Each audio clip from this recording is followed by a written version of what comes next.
नमस्कार, द सूत्रधार देख रहे हैं आप और मैं हूं स्मृति झा।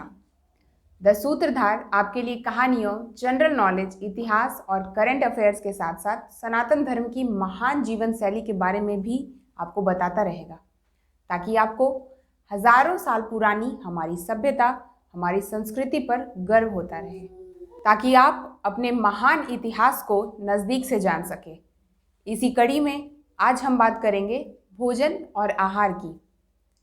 गीता में भगवान ने सिर्फ कर्मयोग, ज्ञान योग और भक्ति योग का ही उपदेश नहीं दिया है, बल्कि उन्होंने व्यक्ति के आहार के बारे में भी बताया है।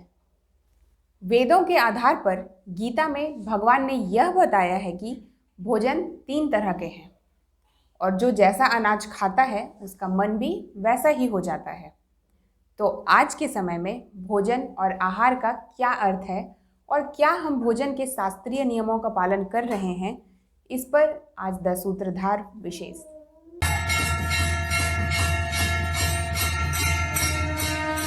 हमारे शरीर की मुख्य जरूरत आहार है। शरीर आहार से बना है। खाने का असर शारीरिक बनावट पर पड़ता है। शरीर के साथ दिमाग का विकास होता है। जिस तरह शरीर पर भोजन का असर होता है, वैसे ही दिमाग और विचारों पर भी भोजन का बहुत असर होता है। लेकिन आजकल के भाग दौड़ के जीवन में कई बार हम उन नियमों का पालन नहीं कर पाते जो शास्त्रों में खान पान को लेकर बनाए गए हैं। गीता में भगवान कृष्ण ने कहा है कि जो मनुष्य सिर्फ स्वयं खाता है वो पाप का भागी है। इसलिए पहले घरों में ब्राह्मण, गाय, कुत्तों के लिए रोटी निकलती थी। अपने आसपास के लोगों का भी ख्याल रखते थे कि सभी को पौष्टिक खाना मिले। खाने की बर्बादी को रोकने के लिए लंगर और पंगत में खाने का प्रावधान था। इससे गरीबों का पेट भरता था। कहा गया है कि गीता में जो खान पान के नियम हैं वो आज के युग में भी उतने ही प्रासंगिक हैं। लेकिन इन नियमों का पालन न करने की वजह से लाइफस्टाइल डिजीज हो रही हैं। अगर खान पान में वेदों और गीता की बात मानी तो, और वही सिस्टम जो वेदों और गीता में वर्णित हैं अपनाएं, तो बीमारी से बच सकेंगे। न सिर्फ बीमारियों से बच सकेंगे बल्कि आप दीर्घायु होंगे। साथ ही गीता में बताया गया है कि मनुष्य जैसा भोजन करता है वैसी उसकी प्रवृत्ति होती है। उदाहरण के लिए, यदि हम सात्विक भोजन करते हैं तो हमारी प्रवृत्ति शांत होती है और तामसिक भोजन विष के समान होता है। साथ ही खाना बनाते वक्त भी कुछ बातों का ध्यान रखने की खास जरूरत बताई गई है। जैसे शुद्ध रसोई में खाना बने, खाना पकाने और खाने वाला स्वच्छता का ध्यान रखें, हाथ धोकर खाना बनाएं।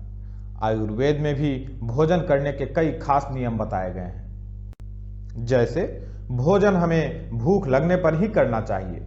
जितनी भूख हो उससे थोड़ा कम भोजन करना चाहिए। हमें अपने पेट का आधा हिस्सा ठोस चीजों से, 1/4 तरल चीजों से और बाकी 1/4 खाली छोड़ देना चाहिए। सूर्यास्त के बाद हमें गरिष्ठ यानी मुश्किल से पचने वाला भोजन नहीं करना चाहिए। कभी भी जूठा भोजन नहीं करना चाहिए, इससे आप बीमार हो सकते हैं। भोजन हमेशा ताजा करना चाहिए। 3 घंटे पहले बना भोजन नहीं करना चाहिए। खाने के आधे घंटे के बाद पानी पीना चाहिए। खाने के बीच में पानी नहीं पीना चाहिए और न ही ठीक उसके बाद। कहते हैं भोजनांते जलम विषम, अर्थात भोजन के अंत में अगर तुरंत बाद जल पी लिया जाए तो वह विष के समान हो जाता है।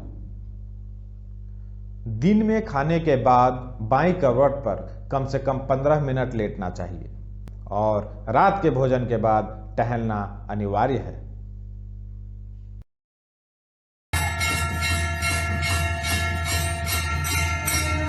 पुराणों और आयुर्वेद ने भोजन के संबंध में जो निर्देश दिए हैं, उनसे स्पष्ट होता है कि केवल स्वास्थ्य के लिए ही नहीं, भक्ति, योग, ध्यान और अध्यात्म के लिए भी भोजन एक महत्वपूर्ण विषय है। आज की अधिकतर बीमारियां भोजन में लापरवाही को लेकर ही है।